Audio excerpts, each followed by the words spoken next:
coverage. All right. Just in time. Sorry. Excuse me. Now I want a beer. Supervisor here at SpaceX.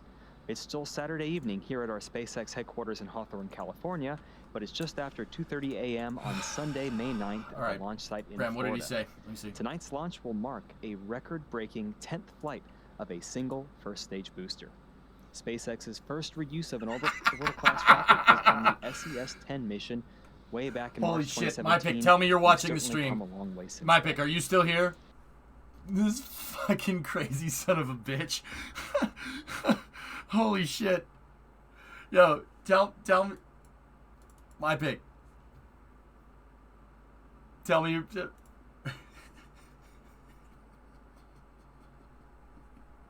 What a fucking savage. Oh shit, that's.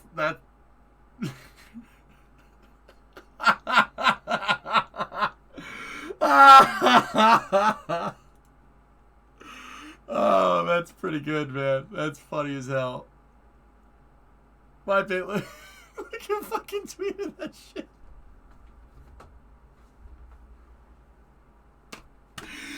Holy shit, that's funny. That's the guy that runs the Russian space program, by the way. If you didn't know. Oh, holy shit, that's awesome. That's really funny. Fuck yeah, man. Fucking knock him the fuck out. You got knocked the fuck out, man. That's right. All right, Mike, what do you got to say here? Let's see what we got. Pacific Islander Heritage Month here in the United States. This month is dedicated to recognizing and celebrating Asian Americans and Pacific Islanders that have helped shape our nation's history and culture through multiple generations. That's right, Trojan. Here at SpaceX, we're committed to challenging all aspects of our business to make sure. Am I sure that's not Stalin and Hitler? No, that's Stalin giving Hitler the right hook and knocking him out cold on VE Day, May 8th or May 9th, depending on where you are in the world. It's fucking hilarious. It's funny because it's the guy that runs the Russian space program. Just tweeted a picture of Stalin right hooking Hitler and KOing it. That's hilarious. To learn more, do I have to explain that again? Like, that's really funny. Month, please check out AsianPacificHeritage.gov. In terms of our kick his ass. Currently, we're at T-minus 9.5 minutes, and all systems are go for an on-time liftoff tonight.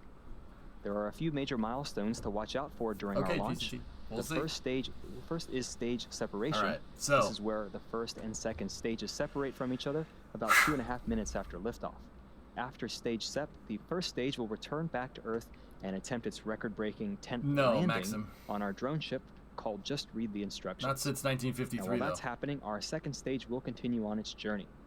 In order to get our satellites to their intended orbit tonight, we have 2 coast phases, and we'll be igniting our Merlin vacuum engine twice, with the eventual deployment of our Starlink satellites occurring around T+1 hour 4 minutes. Currently, we're just under 9 minutes to liftoff, and all systems are go SpaceX stream's a for an little bit on-time behind. liftoff this evening. With that, all right, we'll speed it up a little bit. Yeah, I saw what you guys are saying. It is in 4K. That is crisp. Oh, that's so nice. Please check the YouTube video setting for this stream. You know what? I don't want to. That's slightly taller than a 21-story building. And like I mentioned earlier, we're flying today's booster for a record-breaking 10th time today. That's cool. This particular first stage booster first flew on the Crew Demo 1 mission back in March of 2019, and has since supported 2 additional commercial launches and 6 other Starlink missions, not including the 7th one tonight. Wait, the bottom 2/3 of our vehicle is known as the first stage.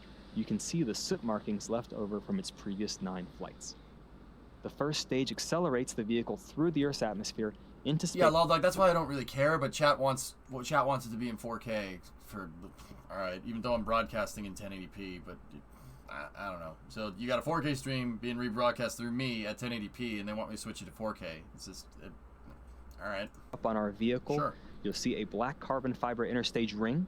And on top of that is that white Falcon 9 boosters does SpaceX which have? has a single Merlin vacuum engine. I don't know how many they have in the fleet, dude. I used to keep track of this, like I would keep track of space shuttles, like the space shuttle missions and stuff. I don't know. I don't know, like 10 Falcon 9s, something like that. Look, fairings are. I'm not on the other side of the screen. Look, fairings reused.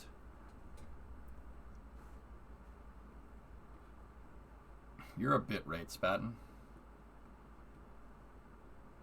Spatten, okay, maybe it's late. Forgive me for not explaining that right.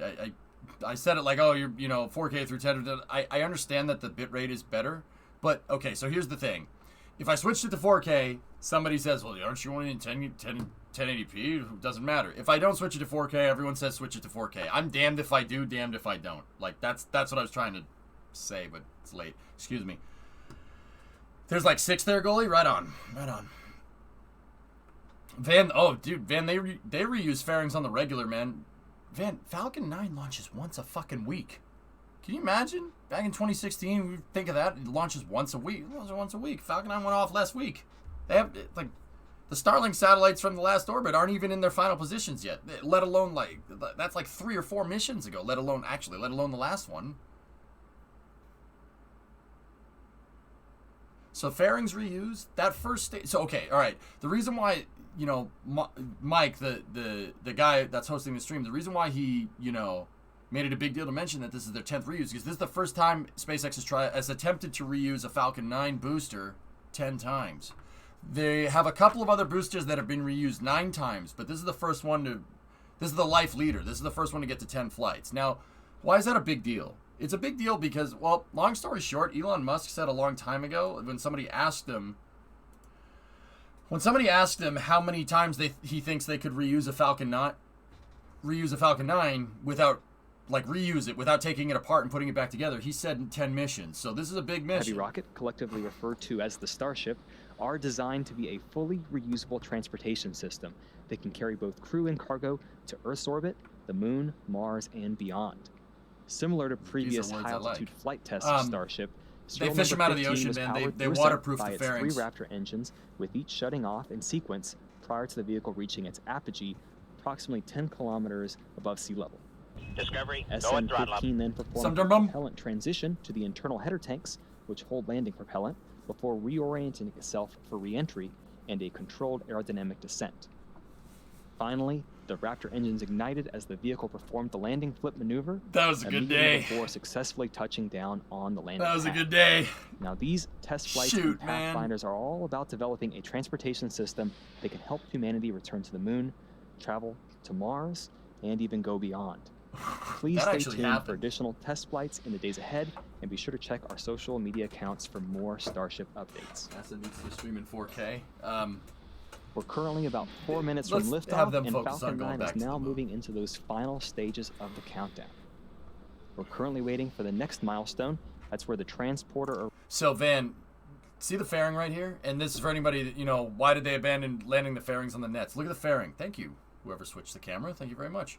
So the strongback arms have retracted, and the strongback should retract to 87 degrees right here. I think it's 87. But see those little things right there? Those are vents. They're vents for the fairing. Why? Why do you need a vent for the fairing? Well, the fairing is not pressurized, and if you didn't have vents, the air inside of that fairing would stay up there all the way up into space.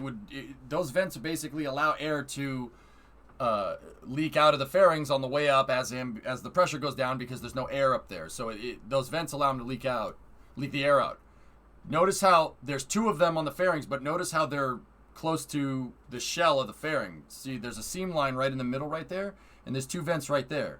So then they basically waterize the fairings, and they don't get inundated with salt water because no salt water leaks into them. They move the vents around. They move the vents to the sides, and they basically made the fairings watertight. And the vents don't leak because they're above the water line now. So dude, they don't even need the recovery ships. But they're still recovering fairings. They don't need the recovery ships though. Parachute just brings it into the water, and then they have a boat called the Sheila Bordelon with a crane that just picks it up. It picks up the parachute rigging and puts it on the deck. Yeah, don't need those boats. Just need a boat with a crane on the back. Easy peasy. Off, we begin to light the 9 Merlin 1D engines, and we're set for liftoff. The Starlink payload continues to be healthy. It wouldn't pop, and the but you Falcon need to 9 vent. team You is need to, tracking no issues on the because the rocket, fairing will have whether positive it's pressure on the still way up, 80% and that's not what you favorable, want it to and the do. It can range screw has up the cleared the payload that way. surrounding ground, water, and airspace. We're green for launch in just 2 minutes away. Yeah, they got rid of the catch boats because they could just land the fairings in the water and fish them out because they're watertight. But cool, it's cool because you can see some re-entry scorching on the fairings. See that? Yeah, more flights in the days ahead. Thomas, call it a gut feeling, dude. I don't think they're going to retire this booster. I think they're going to fly it again, if you really want my honest opinion. With the rate at which SpaceX has been able to ramp up Falcon 9 launches, I'll bet you they'll fly this again. I'm serious. I'll go out and say it. This booster has flown 9 times prior, Ship Show. This is the 10th, 1-0 reuse of that booster. That's ridiculous. That's more than a lot. That's more than some SRB casings on the shuttle. So, yeah, that's pretty nuts. I more meant Starship, but yeah, you're right. Okay, yeah, Starship as well, obviously. They'll fly life leaders with Starlinks until it blows up. I think so. Yeah, AC, the plan was... Hey, sorry about the scrub, dude. That sucks. But the plan was to refurb after 10, AC. But, dude, I don't know why. It just... I don't think they need to do it. The booster doesn't look that bad. And, once again, that's just a gut thing. That's just me throwing something out. I think they're going to fly it. I think they're going to keep flying it. Just saying. It happens. It is what it is. I can't wait for Starlink to go full commercial. Oh, yeah. You could buy it right now, Ship Show, if you want. Yeah, Gold Falcon, right? Okay, so the transporter erector has done a gas closeout, indicating that the second stage is fully fueled. Rockets topped off. We're ready to go. 30 seconds. Go for launch. Now let's listen into the terminal count and watch as Falcon 9 this is their 17th takes launch, 60 Starlink satellites into orbit on its 10th flight. 17th launch this year, 10th flight for this booster. The last Falcon 9 that launched was a week ago. Like less than a week ago, actually. T-minus 15 and then they have another Starlink after this ready to go. Here we go. 10 seconds. Turning it up. 10, 9, 8, 7, 6, 5, 4, 3, 2, 1. Sound suppressors 0. on. Ignition. And liftoff. Good. Let's go Falcon for number 10. Let's go Falcon for number 10. Hell yeah. Go, baby, go. Let the wings fly. What's up, man? Vehicle's pitching down Stage 1 chamber pressure is nominal. Everything look good there, guys.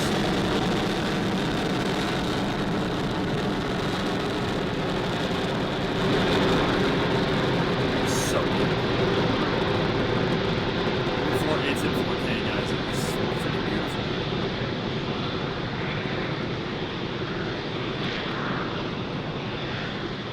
All right, Falcon 9 has successfully lifted off from Pad 40 at Cape Canaveral Space Force Station, carrying yet again another stack of 60 Starlink satellites to orbit. Just moments ago, we throttled the engines down in preparation for Max Q. That's the point of maximum aerodynamic pressure, occurs right after we go supersonic. After this point, we're then able to throttle the engines back supersonic. up. It's a good piece of equipment, That guys. call is just about 10 seconds away. Did you see the condensation right there from Transonic? What booster are they using? This is 1051.9. Max Q. This is the 10th reflight for this. We've successfully crossed the Max Q threshold. We're throttling our Merlin engines back up. As the atmosphere gets thinner and thinner, the stresses on the vehicle continue to diminish. How many times? And we're just about a minute away from 3 major events happening. Discovery was used the most, 39 missions. And second engine start 1. To explain Atlantis the was first right- Chill one, has begun. Miko, this is Okay. where all 9 M1D engines shut off They're and they starting slow to the chill down the vehicle second down in stage preparation for stage 7. And that's where, once again, the first stage and second stage separate. Stage 1 makes its way back down to sea level for landing, and stage 2 continues its primary mission, along with the fact that the MVAC engine lights up and propels that second stage, along with the Falcon 9 Starlink is satellites to following orbit. a nominal trajectory. Okay, stand by for main engine cutoff. Should be about 30 seconds away. We're 30 seconds away from those events. Falcon 9 continues to be on nominal trajectory. Our MVAC engine is starting to chill to prepare for that second engine start watched just too much of about this. 20 seconds from now. Yeah, Geek, when SpaceX, per SpaceX nomenclature, when they say reuse, they mean they haven't taken the engines out of Shortly the rocket. after these 3 events are Those are the fairing will matching deploy numbers engines. and expose. Those are the matching numbers engines and the matching numbers thrust puck. That is all the That's the part. This is how the configuration of the booster came in from the factory. Main engine cutoff. Stage separation confirmed. Okay, stand by for MVAC ignition.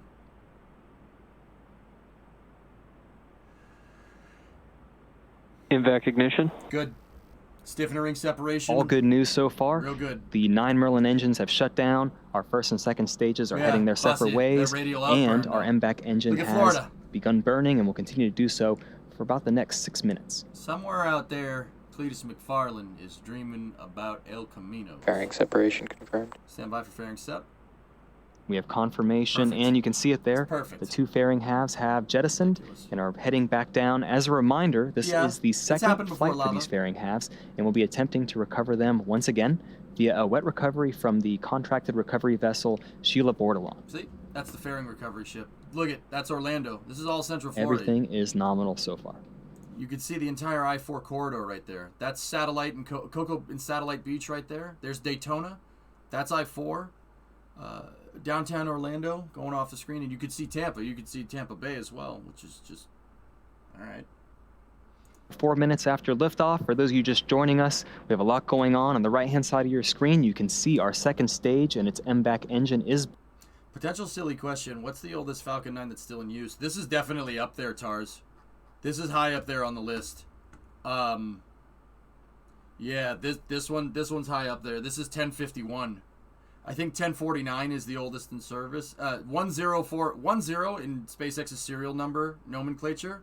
10 refers to a first stage. So it's 10XX.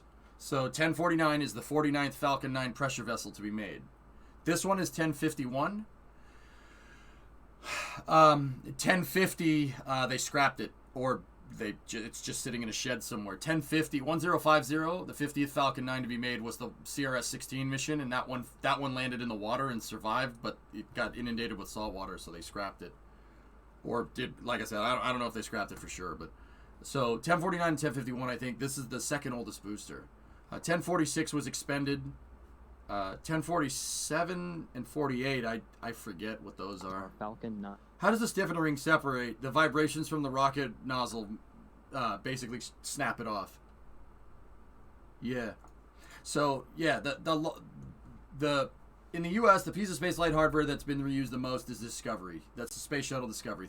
39 missions. Atlantis is right behind it with 33. And then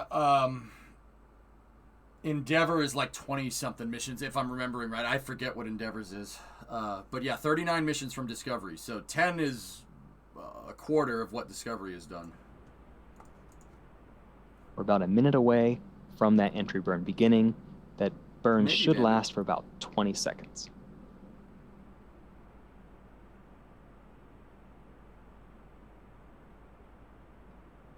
How does the gas column act as a heat shield for the booster? Supersonic retro propulsion. But space shuttles had to be refurbished after every flight. Yeah, we're about 30 seconds away from that first stage entry burn igniting. The center engine will ignite at first. 2 more engines will ignite shortly after that.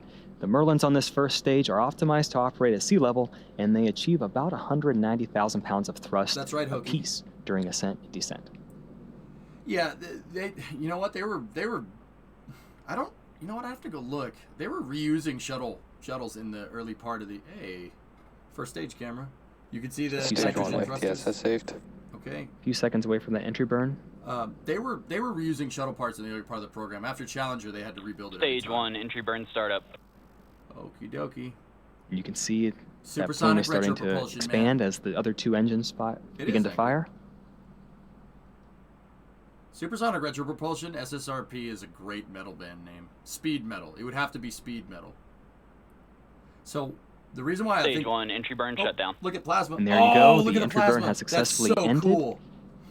Look at the plasma accumulating on the grid fins. And now we're just a little more than a minute and a half away from the final burn. Vehicles continue to follow nominal trajectories.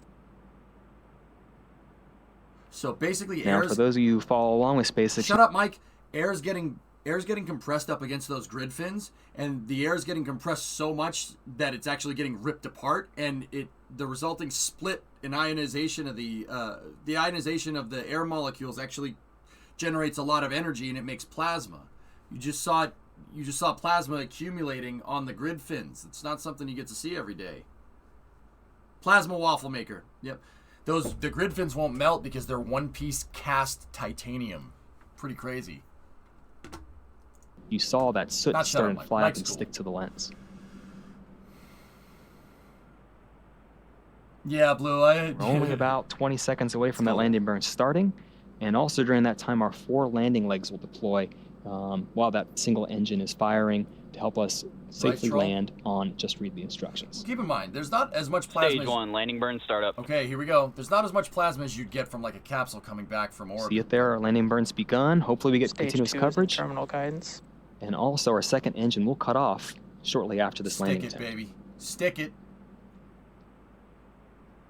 Stage 1, landing leg deploy. We have continuous views right there. This looked great. Uninterrupted footage all the way down, dude. Stage 2 FTS is saved. Frick me. Let's And go. there you have it. Let's we have a go, confirmation bro. of a successful 10th landing of this booster and the 83rd overall successful recovery of Falcon 9 first 10 stage. missions, dude. Oh, it's on fire. Very exciting. This booster gets to live again.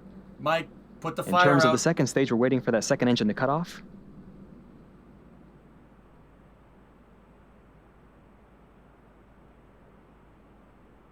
On to Flight 11. Thomas, I That seriously... second engine has cut Nominal off. orbit insertion. And we have confirmation from the GNC Perfect. team that we are now in a good I think they're parking gonna reuse orbit. it. Second stage is now going to coast in this orbit for the next 35 minutes or so. We'll leave you with 2 things. We're going to leave you with this animation showing you where you're at in this coast phase, along with some groovy space tunes. We'll see you back here around T plus 44 minutes for that second engine start 2 phase. Yep, they got the, Acquisition of signal, Newfoundland.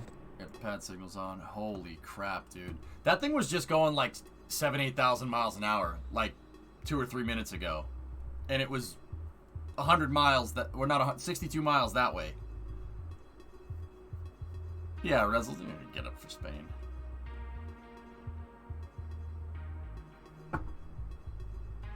Ten flights, dude. I can't believe that.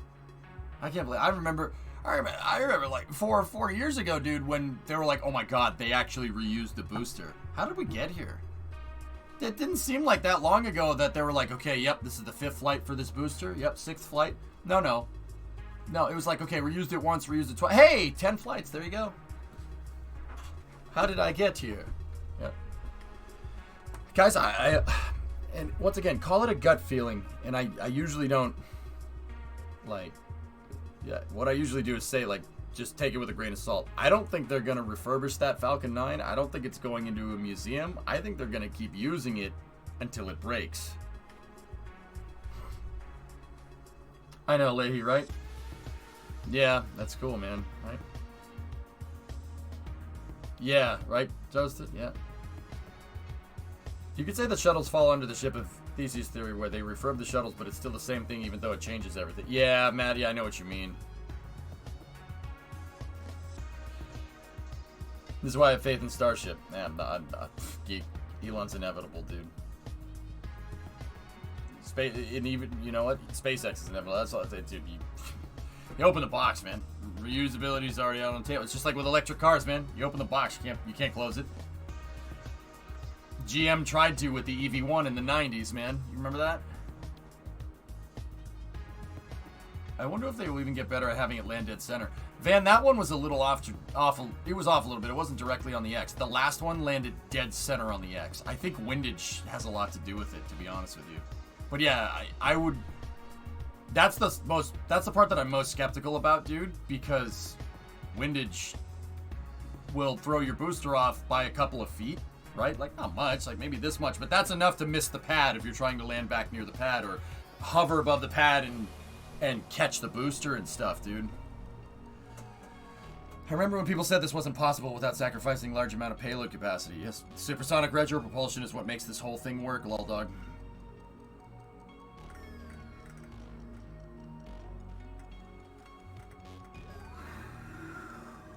Still crazy to me that there are only 7 boosters in the fleet. I read that they would do that back in 2018, but I didn't believe it. Yeah, there's 7? That's ridiculous.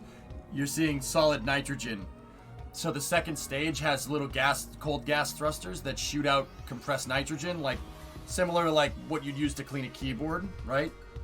And when you outgas it into the vacuum, the gas goes from being at high pressure to vacuum to basically nothing real quick. It freezes instantly. That's what all those chunks are coming off the stage. They're firing the RCS. Well, SpaceX calls it ACS, Attitude Control Systems. Nice, Bandit, that's cool. Say they use it again and it does fail. What part and where in ascent or descent do you think it would fail? That's a Hungry Hulk. I'm having a difficult time, honestly, figuring that one out. The only thing that and that's just from what I've seen with the boosters flying. I don't know. I can't think of any particular system. Keep in mind, I'm not an expert on Falcon 9, but I know a good deal about it. I can't think of any particular system, barring like a Merlin 1D turbine failure, that would suggest otherwise. Like, these boosters are pretty friggin' reliable. Supersonic retropropulsion.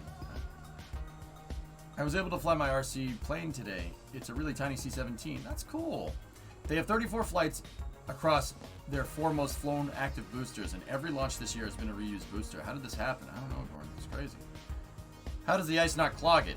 Because it comes out of the nozzle as gas, and then it takes a second to drop in temperature to the vacuum vent. All the energy from the gas gets any heat energy that it had, and it immediately solidifies. Hi everyone, hi from Italy. I love SpaceX. Ciao, come stai, Andre? I like SpaceX too, man. Elon's a cool motherfucker, man. Excuse my language.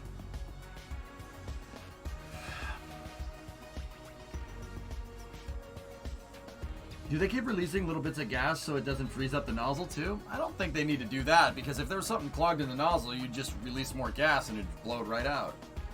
But just a thought. Yeah, Dragon Auto, I agree with you. I honestly think the only thing that could cause a Falcon 9 to not do something is like if somebody forgets to put a screw on. Like, SpaceX lost the first stage during re-entry, I don't know, like 6 or 7 flights ago. They lost the first stage, and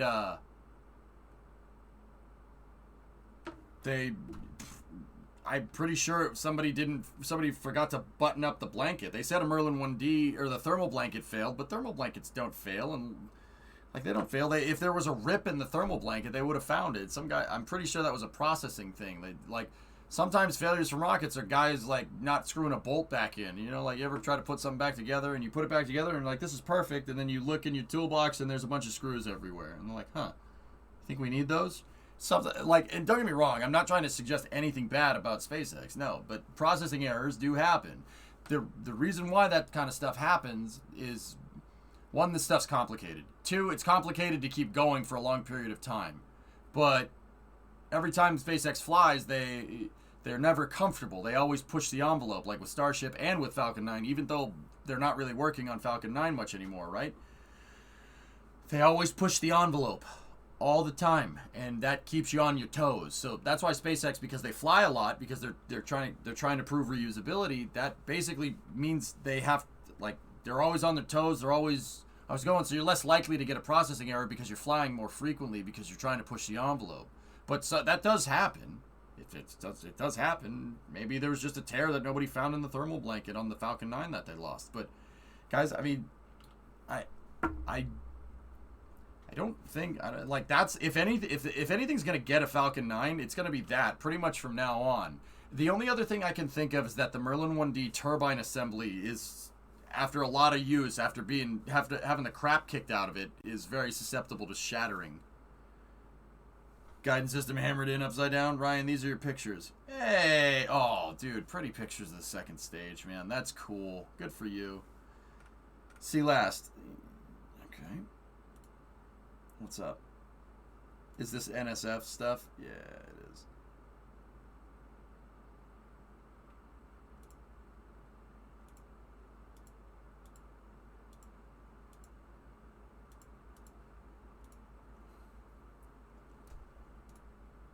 Oh, wow.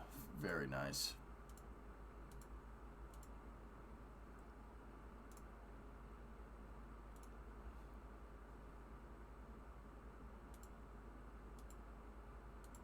Yeah, they got some great pictures, Bandit, for sure.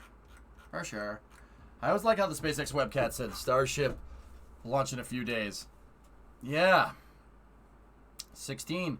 I heard through the grapevine, and don't get me wrong, this is just whispers among other space fans and other people that follow spaceflight stuff.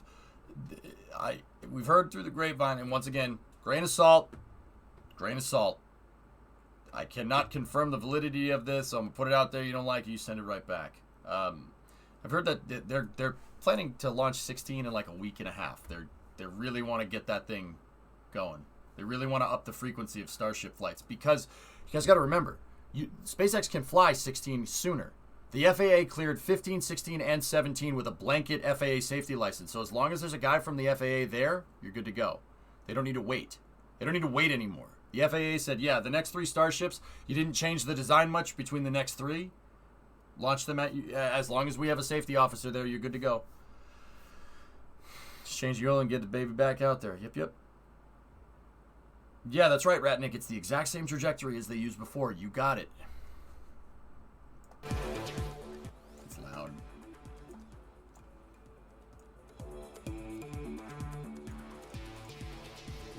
So, yeah, 15, 16, 17, they're going to keep flying.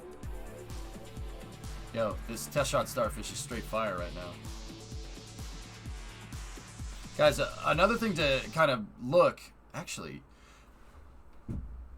Thomas, are you here, man?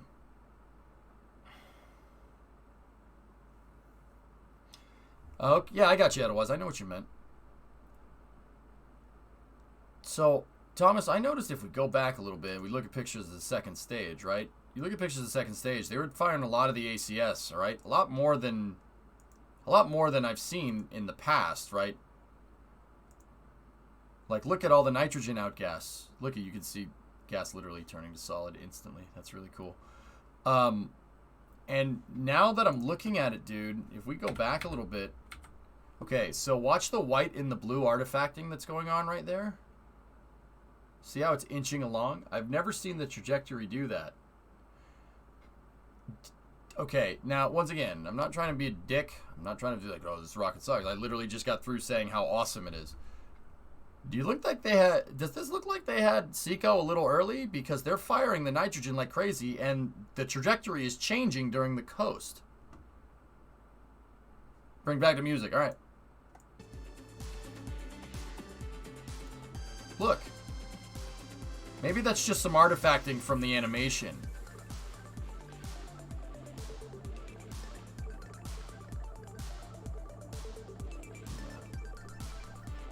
What, dude, is this new test shot? This is fire, man. Yeah, Max, we'd have to. So, right now they're coasting to apogee, right? No, yeah, they're coasting... No, they're in parking orbit, so they're circularized. It is pretty groovy, Jordan. You're not wrong. They're not accelerating... So they're decelerating, so they're going to apogee now. See the speed over there, 27,035? It's going down, which when your speed is going down in spaceflight, that means your altitude is increasing slightly, because the orbit is pretty circular right now, right? Can you go back to Seco? Sure.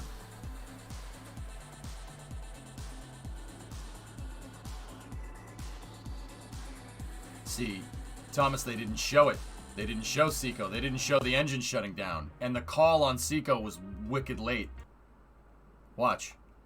So we were all watching the first stage go down, right? Listen. Stage 2 FTS is saved. And there you have it. We have a confirmation of a successful 10th landing of this booster and the 83rd overall successful recovery of the Falcon 9 first stage. Very exciting. Listen, this booster gets to live again. Listen for the In terms of the second stage, we're waiting for that second engine to cut off. Yo, wait a minute. In terms of the second stage, we're waiting for that second engine to cut off. Falcon 9 first stage. Yeah. this booster gets to live No, again. watch the booster during shutdown. Look, I In thought terms of this- thought this looked weird. Watch the nozzle.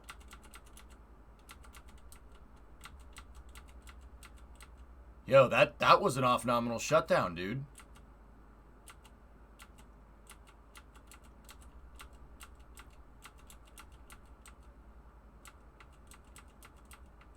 Hold on. You know what? Let me run it in. Let's go over here. Overall successful recovery of the Falcon 9 first stage.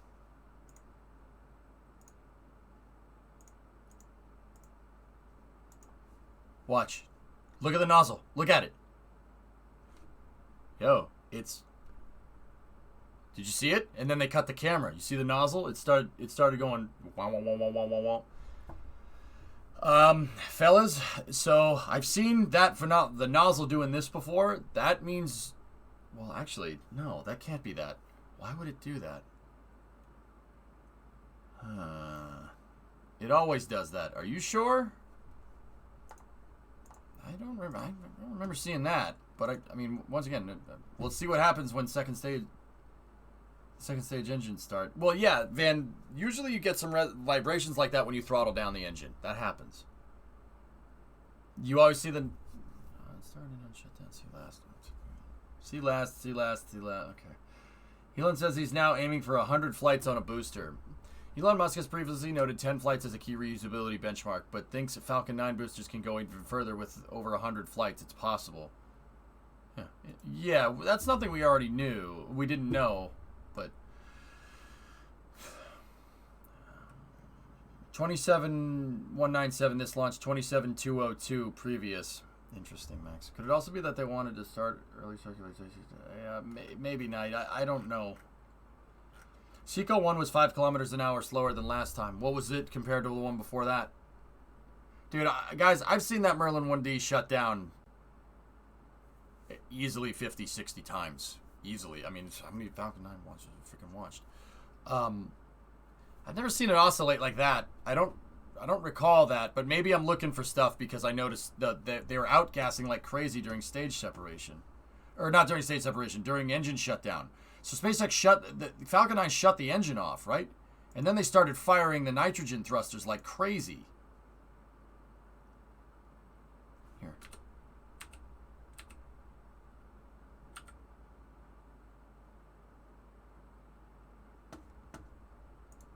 All right, Gordon, let me see.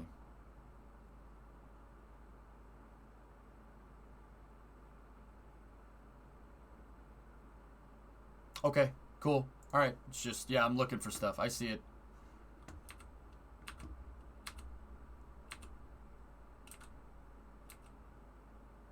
Huh. All right. All right, it's probably nothing then.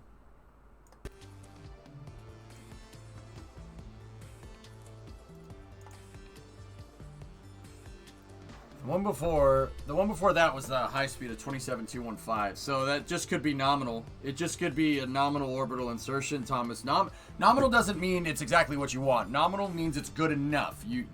Meaning that you're close enough to where you need to be. The reason is because rocket engines. Think about rocket engines like a fire hose. You know, you're gonna turn that fire hose, and even if you shut the fire hose off, you're still gonna get a lot of water coming out after. That's the residual thrust that I always talk about. That happens when you shut it off, right? You know, even if you're like, you put out the fire and you don't want to waste any water, and the second that the fire's out, you shut the fire hose off, there's still going to be pressure in the line, and it'll just, you know, dribble out. Rocket engines work like that because rocket engines are liquid fuel engines. They work with plumbing. So swap out the water for liquid oxygen and kerosene, right? So it always takes a second for it to shut down. Late shutdown. Maybe they lost an engine on the core. I mean, Goli had landed, so yeah, maybe. Elon Musk is apparently Wario. Yeah, Ponzister, that's a SNL sketch. I wanted to go watch the SNL sketch stuff without people telling me about it, dude, but yeah, it's alright. I'm not implying anything, but I saw a sudden bright flash on the scent. I saw it too, Lava. I think that was just the shock, the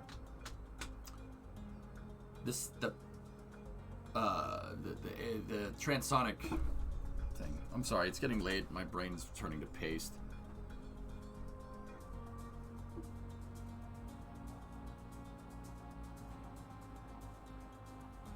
SpaceX mission control is super empty. Yep. Vitaly, privet. Congratulate everyone on the holiday victory over fascism. Na zdrowie. Bratie, paranj. There's nothing left in it, man. I wish I had more beer, but...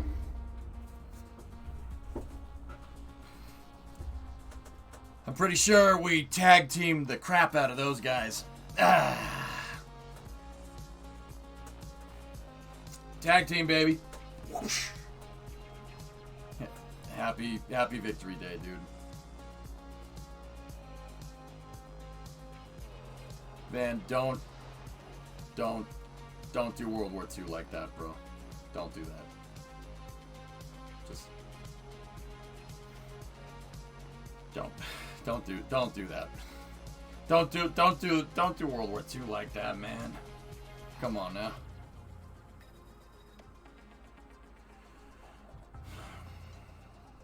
Yeah, T-Man, except the last Falcon 9 did the same thing, brother, so it's probably nothing. It's probably just something I haven't noticed before because I haven't been looking for it. So 197, 205, 215, 207, 193, last 5 Starlink missions. 197, 205, 215, 207, 193. Yeah, see, they were a little short. They were a little short, dude. That engine, I think the engine shut down a little early, just a little bit early. Here's a picture of the RC plane. It's not the best picture quality. You'd eventually get better ones. Let me see. C-17. Hey, look at that. That's cool, man. C-17s are cool planes. Yeah, it should be nominal. It looks like they fired the thrusters to compensate just a little bit, Max. I usually don't see the ACS outgassed that much right at second stage engine cutoff, you know? Isn't the speed depending on trajectory as well? Well, Hydro, all the information that Max compiled was the last 5 Starlink missions, so all the trajectories should pretty much be the same. Within a nominal window, meaning within a data set of, you know, like, this is too slow, you're not making it to orbit, this is too fast, you use too much fuel, you know?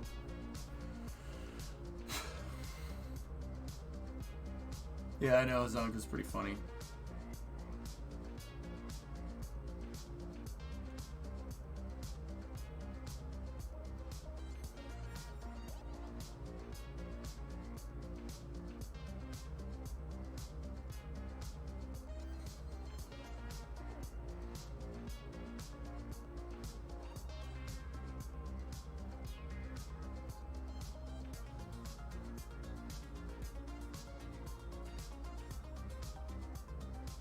Could it be wind? Not at that altitude, Hydro, where the second stage is. But Falcon 9 does have a window of, you know, windage. The wind could be too much, but it not enough. But you got to remember that they're not just looking for the winds on the ground. You know, they have ground level winds, mid level winds, upper level winds. So it could be windy up there, not down here. And the wind up there is a pain in the butt because it's lower pressure, so it goes faster. It looks like all the engines are burning. Yeah.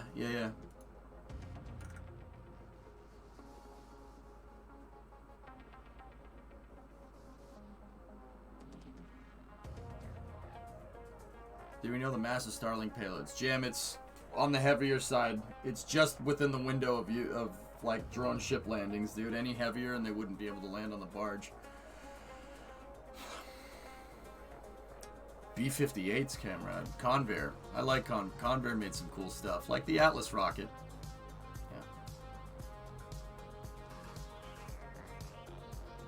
Your computer is in the launch control area. Huh? How can you tell? I thought Starlink would be light. Oh, man, there's 60 satellites in this thing, dude. 60. 6-0. Yeah. Ridiculous, man.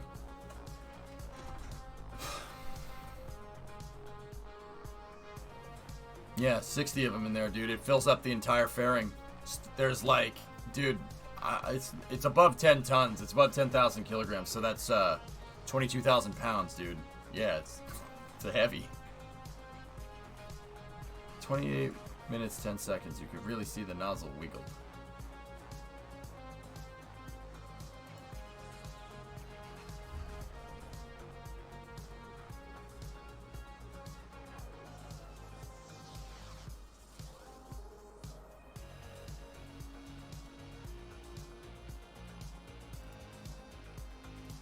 Yeah, no. 15,600 kilograms. So,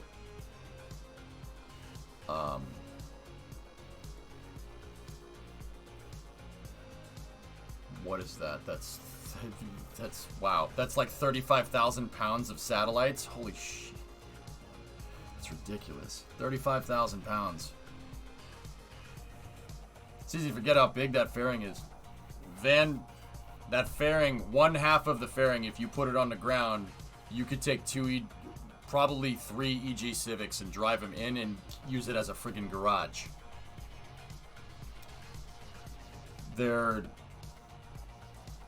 Yeah, if the fairing was, you know, flat side of the fairing, you know, you could drive your car in there, right, easily, and you could have a shop in there, and maybe even a small lift, and you could stand up inside of the fairings, dude. The fairings, what is SpaceX's fairing? 5 meter? Yeah, you could easily. You could stand in those suckers. It's 5.4 or 5.2. It's something a little bit weird. So once Starlink is finished, how will SpaceX keep launching at its own pace? Starlink right now. Well, they're building it right now, Bandit. After this, they're not going to need as many Falcon 9 flights to maintain the network. But the idea is that Starship will basically be the janitor for Starlink. I think that's the direction that they want to go. So Julia said to keep an eye on the SpaceX fleet account for possible shortfall of gravitas things. Okie dokie.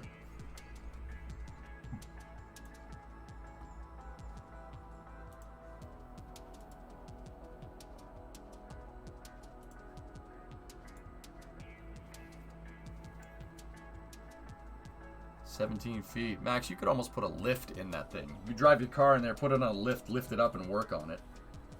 Inside of the fairing. You use the fairing as a single car garage. Will they need to send people up to maintain the satellites? No, Eileen. Maintaining the network basically is just launching new satellites into space. Starlink satellites are very, very. They're designed to basically be purposefully obsolete after about 5 years. Seriously, the thing is designed. It's not designed to last very long up there comparatively to other satellites. So if you're like DirecTV, right, or Sirius XM, those satellites are just have a service life of like 10 to 15 years, depending on how much propellant you need to get up there, right? Depending on how much fuel a satellite has, right? 10 to 15 years. Starlinks are 5, so they're not designed to last very long. The idea is that you can, if you mass produce a lot of satellites that don't have a long lifespan, you can, you know, if one goes down, so what? Just launch the rocket and put it back up there. All right, you lost 2 or 3, no problem. Just Starlinks will compensate and then launch more into that orbit and it'll fill the slot.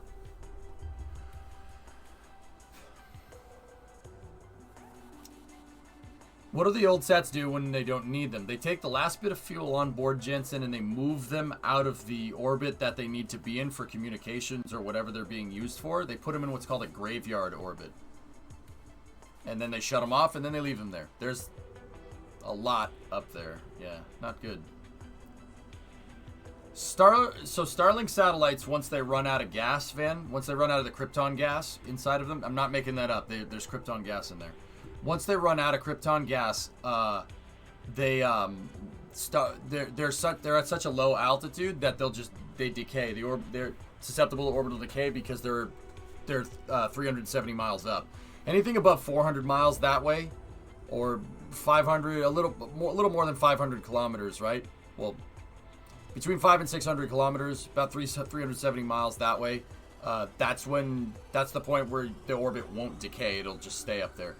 All of the entire Starlink constellation, if they just shut off all the thrusters and powered down all the satellites, it would all come down, probably all of it within a year, easily. And the satellites are designed to burn up. They're designed to obliterate themselves if they hit the atmosphere for too long. It's actually pretty foolproof, man. It's pretty smart. Is the fuel supply limit supposed to last 5 years? It seems pretty limiting. Yeah. Mm-hmm. Each of the new Starlink versions has a laser communication. Yeah, they're using lasers for data transfer creation from satellite to satellite because there's no air in the way between satellites. You get perfect line of sight to another satellite in space. It will be interesting to see if this stage deorbits, especially if there was a performance problem. Phil, I can't decide whether that I was just looking for things or whether I haven't seen it do that before. I don't know.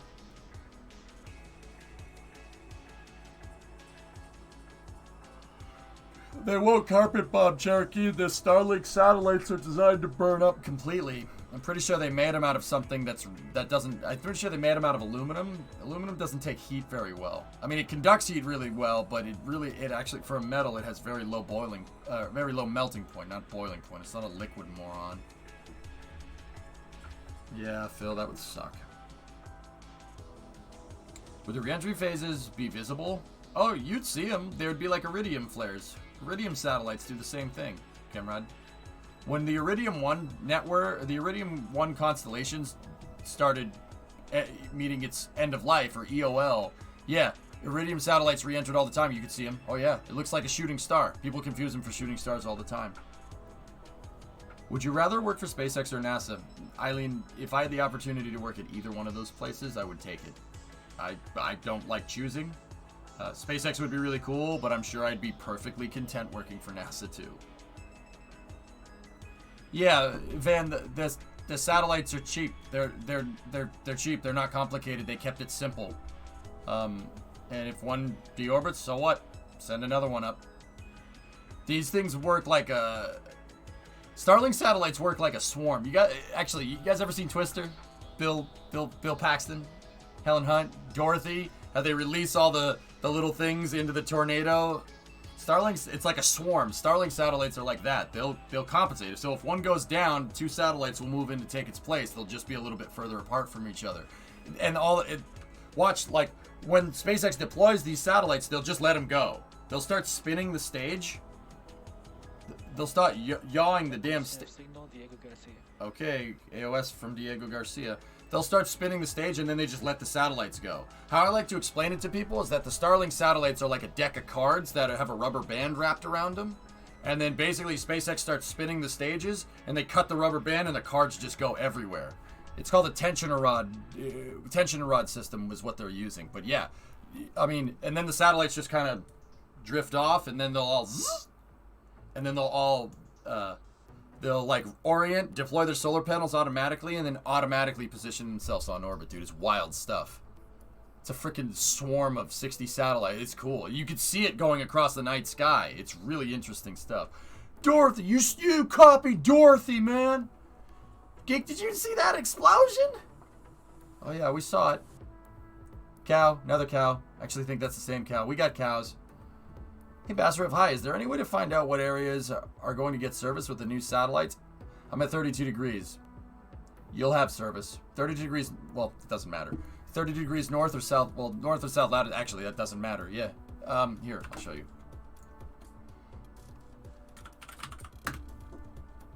Basarov, I don't know where you are. I don't know where you are, and I'm not going to ask. But basically, if you're anywhere underneath any of these blue lines, you will get coverage from Starlink. So 33 north, yeah, if you're in the States, so 33 north is like somewhere here. Yeah, you'll definitely get it. Even 33 south, sure, absolutely. What is Starlink? SpaceX's internet satellite constellation. So, Clayton, you know satellite TV, right? This is satellite internet. Big deal. This is how Elon's going to make money for the foreseeable future, Clayton. He's building an internet satellite constellation. Now think about this, dude. Think about it. There's folks that live out here, like in Wyoming and in like Montana and Idaho, that, dude, they're out in the sticks. A telecom company isn't going to give them a good internet connection because it doesn't make sense. The amount of customers that you get out there isn't worth installing a high-speed line, right? Starlink isn't designed to go up against like a fiber optic connection in the city, right? So, Clayton, it's not designed to go up against Bright House. But out there, where people have no service or a frigging phone line, well, hell, there's a lot of people in the U.S. that are like that. There's a lot of people around the world that are like that. That, you know, no one's going to build an internet connection out to them, and they live in the sticks, and they have terrible frigging internet, right? So, This is not designed to compete against like Verizon or Bright House or Comcast or, you know, any other Cox cable or whatever, any other telecom provider or cable provider, like, well, not really cable provider, but you get the idea. This is designed to fill in the blanks that's left over, fill in the stuff that doesn't make sense for them to go and service. And guys, like, look, telecommunications is a lot of money goes into that. A lot of money goes into that. If Starlink can capture like 1% of global telecommunications, like just getting all the underserviced areas, Elon's going to be the first trillionaire. Easily the first trillionaire. Yeah. Yeah, doing this is more profitable than launching rockets into space. But if you can kill two birds with one stone and make the rocket to launch this into space, you made a market demand for your rocket, and you also made an internet satellite constellation. It's pretty foolproof. According to a next spaceflight team member, BN2 will be a test tank with BN3 being orbital. Hops are no longer planned for booster prototypes. This person has been very with information. Has been what, Thomas? I don't know, Jim. Look at Germany's Black Forest region.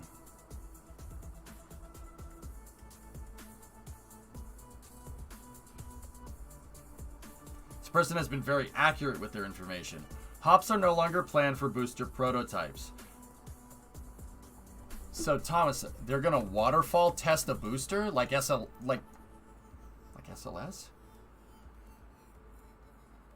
They're gonna waterfall. A live webcast of SpaceX's 27th Starlink mission. We'll catch you up to speed. We had an on-time liftoff at 2:42 One and done into orbit, time, huh, Thomas? And tonight's first stage had a record-breaking successful 10th flight and successful 10th recovery. In terms of our second stage, everything is still looking good. We're on a nominal trajectory, and we're getting ready for the SES-2 event in a few seconds. It'll be very short compared to SES-1 just 1 second long of our MVAC engine. Oh, and after that, we'll go back into the coast phase, but coasting's putting it lightly. The vehicle's currently traveling at about 7.7 kilometers per second. That's over 17,000 miles per hour. A very fast journey for our 60 Starlink satellites. We may not have video of this event coming up, but currently the vehicle's over the Indian Ocean, and we're going to wait for those call-outs just a few seconds. That picture's insane, dude.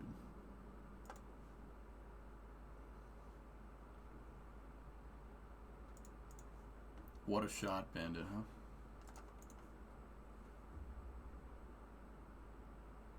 That's correct, Bassriff. Their thrusters are very efficient, but they don't make a lot of thrust. The Starlink chain takes a little while to spread out. Stand by for the call.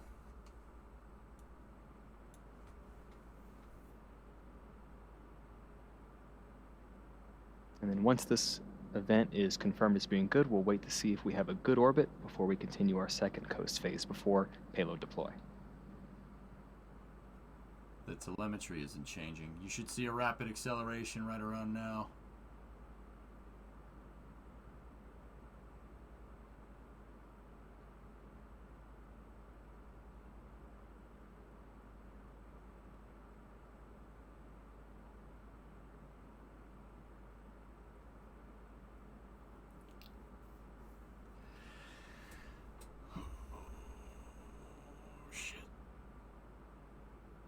Yep.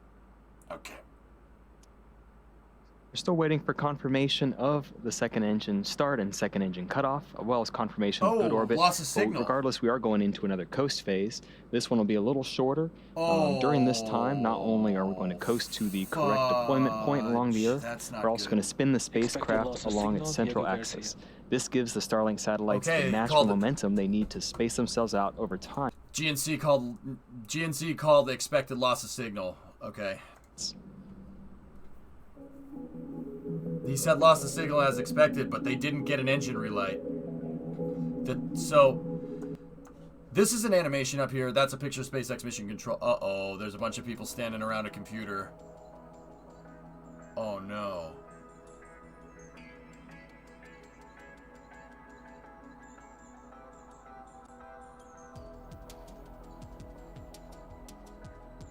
Oh, crap.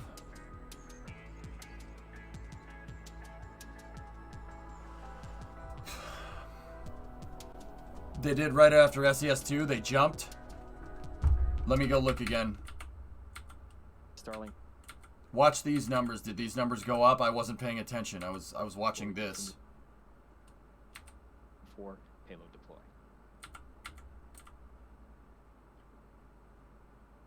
Okay, they jumped. Yeah, 26,775.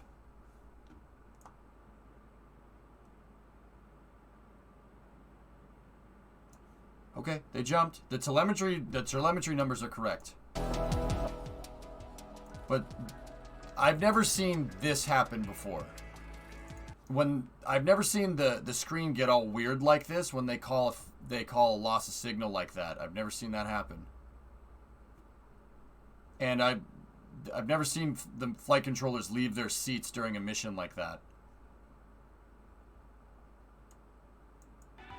Yeah, they didn't have a confirmation of good orbital insertion. We didn't hear the GNC and the trajectory engineer call it out.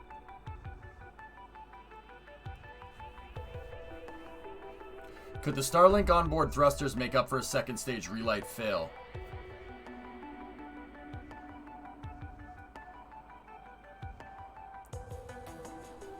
I mean, yeah, but if they do, the shelf life on these Starlink thrusters are going to be even shorter than they already are.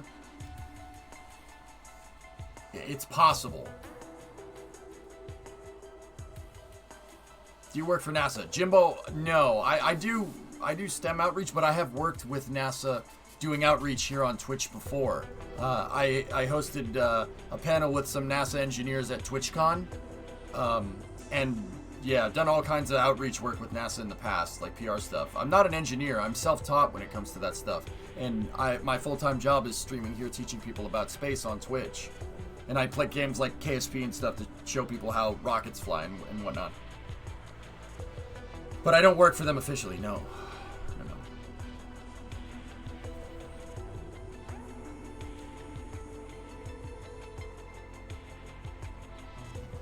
Yeah, Nando, I think I'm ready. I think I'm ready to pull the trigger on it, dude.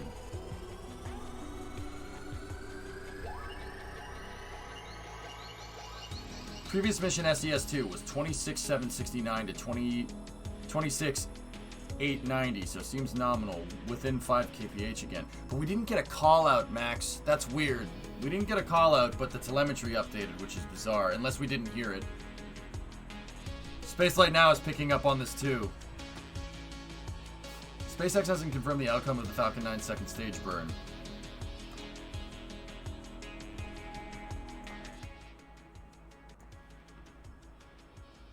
I hope so, Nando. I hope so, man. Absolutely, Jim. Yeah, of course. Jim, yeah, of course. You know, if and when I pull the, not if, whenever I pull the trigger on that, going back to school, it's going to be virtual classes A, right? Which, that was the big decision. I decided, you know what, virtual classes are fine, I'll do it. If I can do it on my own time and, you know, it doesn't cut too much into the stream time, that's fine. Meaning that instead of 13-hour streams, you guys might get an 8-hour stream. Oh, jeez.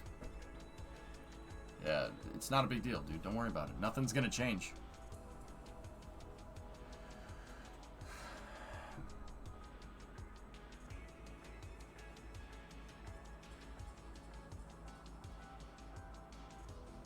As someone currently in uni for astronautical engineering, I'm probably not the most experienced, but feel free to reach out with any questions. Oh, Rocky, I'm planning... Oh, yeah, no, I'm going to pick Twitch Chat's brain. I'll pick Twitch Chat's brain. Whatever I need to do to get it to sink into my stupid freaking thick skull. No, they don't look at me and they go... They don't say, damn, she thick. They go, damn, he thick. In the head. Like, moron. Like, takes me forever to freaking learn things, dude. Hey, he thick in the head, bro. Nice, Euphorian. Good job. Doing homework. I'll do it, Vasia. Sure, why not? I mean, the way I see it, chat will backseat the hell out of me until I get the right answer with the damn homework. And it's like having additional tutoring. Should I be mad about this? So the animation is showing the inclination a little bit off. How accurate is that? I would not trust that at all. At this point in time, guys, I'm telling you, that stage shutdown looked weird to me. Like, I can't put my finger on why. It didn't look that much different from a previous launch, but something didn't look right. No, loss of signal just means that they don't have a ground station in communication with the vehicle, Clayton. And that means the vehicle's basically flying itself. Falcon 9's on autopilot. Everyone that flies is on autopilot. The thing is that you can only get a good telemetry downlink on the thing when it's near a ground station. So expected loss of signal does not mean anything bad. It just means the thing went over the horizon, so the ground station can't track it anymore. User on NSF is concerned too. I'm telling you, Phil, that stage shutdown didn't look right. The nozzle was oscillating, but yeah, I think. Look, see over here. See people moving around. You don't see that kind of stuff. Hey, Nick Tide, what's up? First, been looking said, what are you planning on studying? It's something with engineering, Nick Tide, or something to do with space. I haven't gotten that far into it, but yeah, no, it's ready. Hey, Og, welcome back. So earlier today, I bungled my question to you. My real question was, why do so many of the eccentric satellites around Geosync have the same longitude of the ascending node? There's a band you look up on stuff in space. It's because it keeps the satellites. It's because they need to be in that orbit to match Earth's orbital orbit to match the day-night cycle of Earth, dude. Long story short, you have a little bit of eccentricity because Earth's orbital period isn't exactly 24 hours. It's like 24 hours and a couple of minutes or something, or I forget what it is. So you have a slight that manifests itself as a slight eccentricity in the orbit. I'm pretty sure. I only finished my freshman year so far, and I don't know if I'm the most qualified to help out, but feel free to reach out. Yeah, Snake. No, I absolutely will. Look, Snake. You know, like when I play games sometimes, and you know when I play games sometimes, and like, okay, when I played Hearts of Iron, right? I said, chat, backseat the hell out of me because I don't want to sit here and learn this game. I want to win. And I let chat backseat the hell out of me, and we destroyed Hearts of Iron. We were Germany, and we took over the entire world by dropping cluster bomb nukes on everyone. Whoops. But you remember that? I'll do that with my homework, dude. That's a way to learn. I don't think I learned it as good as if I try to learn it myself, but if I'm going back to school, I'm there to destroy it. Not just to get good grades. Like, I'm not there for the high score. I want to know this stuff cold. And having chat backseat you, like, when you're doing homework, oh god, geez, that's gonna suck, right?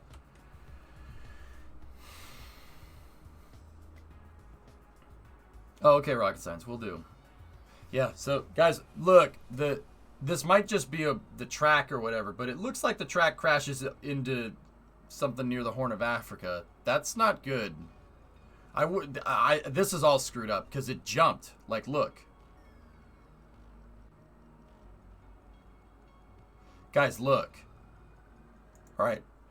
So at second stage engine cutoff, they called here. Look where this thing is. Madagascar, Sri Lanka, Jakarta, Malaysia, Australia. This is out over the Indian Ocean. Confirmation of the second engine. Watch. Second engine cutoff, as well as confirmation of good orbit. Yeah, don't. This is wrong. Whatever's going on, this is totally incorrect. Crispy is concerned. They ratchet hard on plagiarism these days. I don't have to worry about that, Sephorian. I'm not gonna plagiarize. How do you plagiarize someone's math homework? Oh, just copy mine. Just change it up a little bit. It telefragged itself. Desolate, dude. Stream, yeah, I learned just fine on the stream. If anything, I know I'm going to get everything right because, believe me, if I get something wrong, someone will tell me.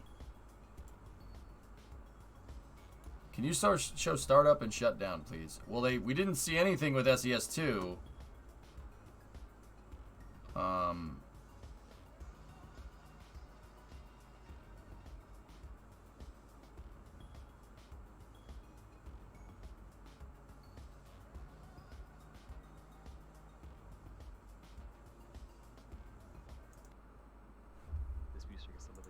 So watch, the purge line opens, right? Which is normal, but the booster goes through some pretty crazy oscillations here.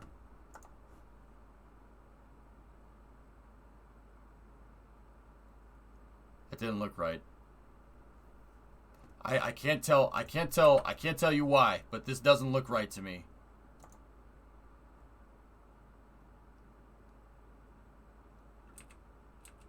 I hope I'm wrong. Please be wrong. That would really suck. See, the first stage came down and landed. Everything is good there. But see, what started tipping me off is that, look, they're firing the ACS. Did you see that flash on the screen? Watch again.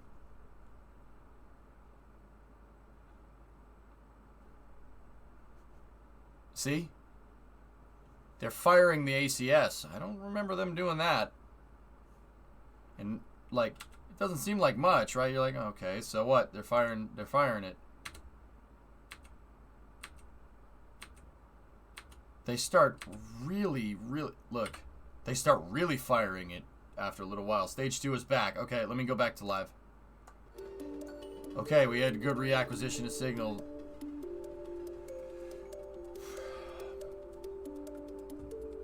There was LoxCam for a second, so they got a good downlink. AOS Tasmania. Okay, they have acquisition of signal from Tasmania. Look at all the telemetry screens behind them. Green lines are almost all gone after SES2. Alright.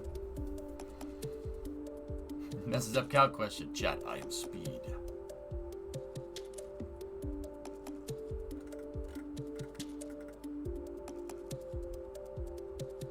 Telemetry compared to the last flight was par for altitude and speed, but the engine appears to cool quicker. It went to orange quicker. Yeah, bloody, something's weird. I can't tell you what looked incorrect. I just look. I noticed the nozzle oscillations that time, and I've never noticed them before. You know, like. But then again, that was after going back and looking because they were outgassing the RCS like crazy.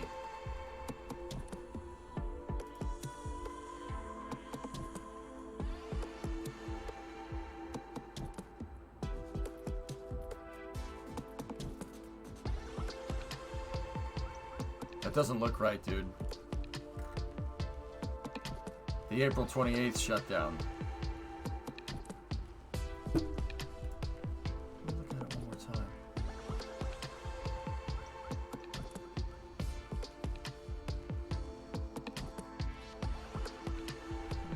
Yeah, I can't tell that that looks exactly the same, so.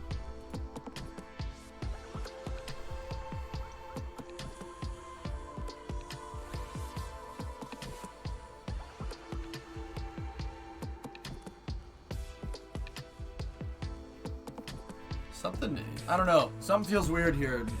Them outgassing the ACS over Nova Scotia. They've never. I don't remember that. It doesn't seem to be spinning. Yeah. Vasi, okay, so Geek, you went back and looked at the other thing. Did you look at when the thing goes over Newfoundland? Do they start outgassing the nitrogen thrusters like they did? That's what I saw. That I don't remember them doing that there. But then again, I've watched a lot of Starlink launches. Who knows? And yeah, you're right, Vasia. The stage is definitely not spinning. Drummer, how you doing?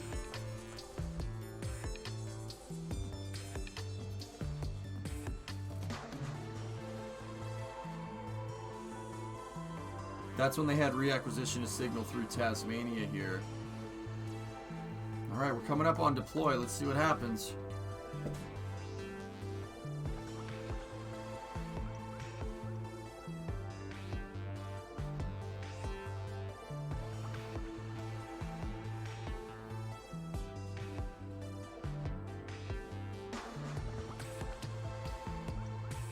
No, Drummer, everything's not good.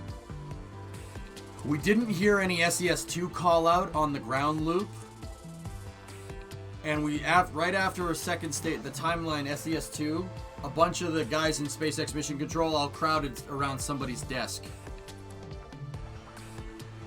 Stage spinning now. So, we never heard a call out for second stage engine start.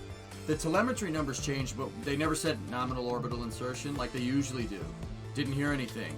And the second stage is just doing some weird stuff. They were firing the they're firing the ACS over your house, which is just bizarre. See there they go. They're firing thrusters. Now they're firing the thrusters to spin the thing. That's good. That's a good sign. See, look at the shadow. You can see it's spinning around. So right now the stage is basically doing this. If this is the stage, it's flipping around like this. They're spinning it, so the rocket engine is like right here. They're spinning the sucker around, and basically they're just gonna let the satellites go, and because it's spinning, angular momentum will move them away. It is a good trick, yeah. Yep, there they go. They're firing the thrusters again. Note that they're pulsing the thrusters. They do that. Good morning and welcome back once again to our broadcast for our 27th Starlink I haven't seen them mission. fire like that before. One small note: shortly after we entered Maybe it's the 4K current cameras. phase, we confirmed that our second engine start and shutoff was successful. Okay. We're currently in a good orbit awaiting payload deploy. But if you're just joining us, we'll quickly recap today's mission. Starting off with a successful liftoff from Cape Canaveral Space Force Station at 2:42 a.m. Eastern Time. We then had successful stage separation. We recovered our first stage for the 10th time on our drone ship, and we had 2 successful second stage MVAC engine startups. Right now, we're coming up on deployment of our stack of 60 Starlink satellites.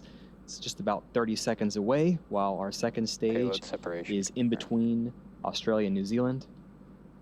And you see it right there, actually. Those satellites are starting to slowly extend. And shortly after this, they're going to deploy their individual solar arrays. And over the next few days and weeks, they're going to distance themselves from each other and use their onboard ion thrusters to make their way to their specific operational orbits. Look at that. Is that something else? And with that, that will bring our webcast to a close for today. We want to thank the Range and the Federal Aviation Administration for supporting today's mission. And thank you to you, all of our viewers, as well to all of our Starlink customers using our beta service at this time. If you're interested in being part of our beta program, please head over to starlink.com and sign up. I hope you enjoyed the webcast tonight, and a special thanks to all the mothers out there. Happy Mother's Day. Hey, Mikey! Nice. Classy, man. So, something went wrong. Something went wrong during that mission, but they fixed it. Something went wrong. Look, I've watched a lot of this stuff, dudes. You don't see flight controllers crowd around another flight controller's desk unless the shit hits the fan in some way, shape, or form. Excuse my language, it's late and my brain hurts. All the flight controllers, right around SES-2, actually, it was a little bit further. They had that weird loss of signal, and then this thing went a little weird, right? And then they all crowded around one dude's desk. See what I'm talking about?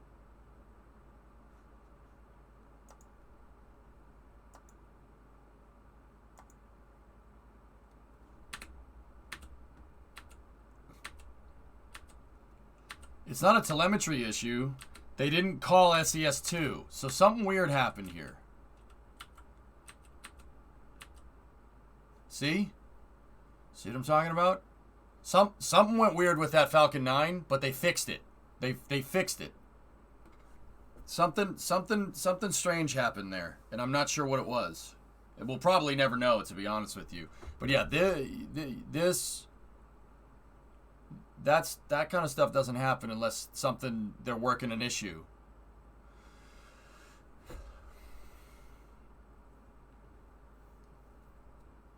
New high score in Galaga, most likely. They're probably watching SNL. First stage landed. Yep. Yeah, so once again, whatever happened, dudes, whatever hiccup they had, they fixed it. Yeah. Yeah. That's right, Entropy. They would not have deployed it if they didn't fix it. Whatever they did, they fixed it. Whatever problem there was, they fixed the sucker. Replay the landing. You know what? I will. 10 flights. First Falcon 9 to hit 10 successful flights. Unbelievable. Who's showing off the Doge gains? Doge gains. Should we tell him, chat? Don't. Doge gain. Yep. Okay. Yep, Thomas, that's right. We're on to the next one. Look at the plasma.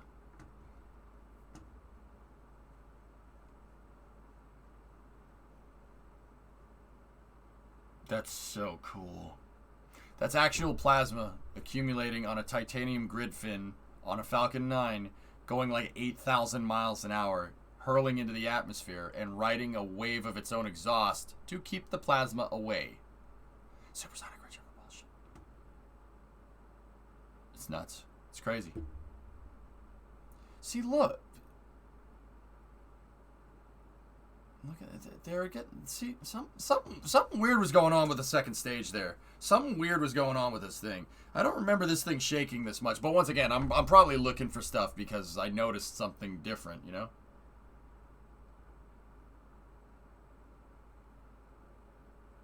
I didn't notice any ACL. Yeah, okay. Shut up, Max. It's late and I've been streaming for 15 hours straight. Fuck off with your technicality. Yeah, how's that? How's that for technicality? Bitch. No, I'm just kidding. It's late. Dude, the math skills go to crap after like 8 hours. 8 hours was 7 hours ago into this shift.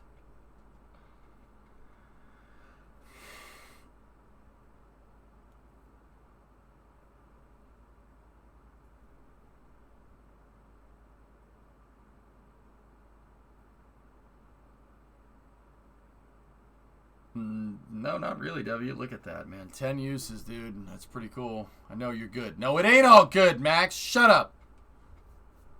Nah, just messing. Only a little bit. That's cool, though. Nuts.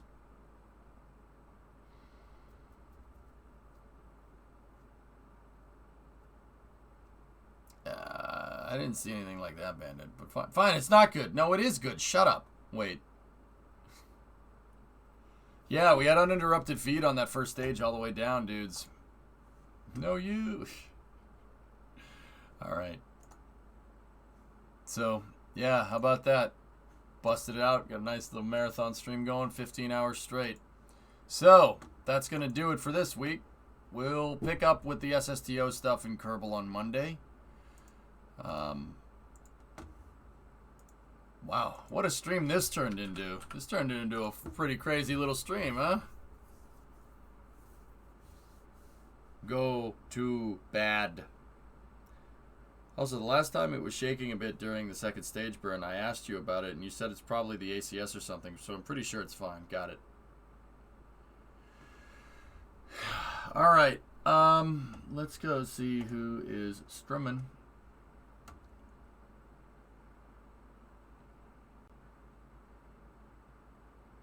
My buddy Racing Pro is playing Among Us with the guys that I do GTA racing with. So let's go see what Racing Pro is up to. All right, guys, that's gonna do it for me. Go see what Racing Pro is gonna do. What Racing Pro is gonna do in Among Us. I will talk to you all on Monday. Have a great rest of your weekend. If I don't see you, I won't see you. Have a great rest of your weekend. I'll see you guys on Monday, bright-eyed and bushy-tailed. Yeah. Thank you very much for watching. Thanks to the sub-train that happened during the Long March re-entry. That was fun. But, yeah. Hope you enjoyed the stream. A lot of space stuff, dude. Space stuff is, like, legitimately cutting into KSP time, and I don't know how to feel about that. You know? Like, that's definitely what's going on. I don't have the answer to that, Kane. Look at our parade right now.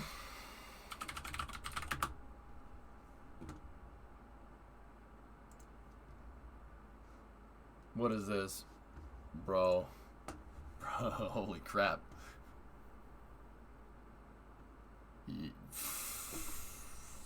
Frick. Alright. Yeah, I forgot. You guys still do this, huh?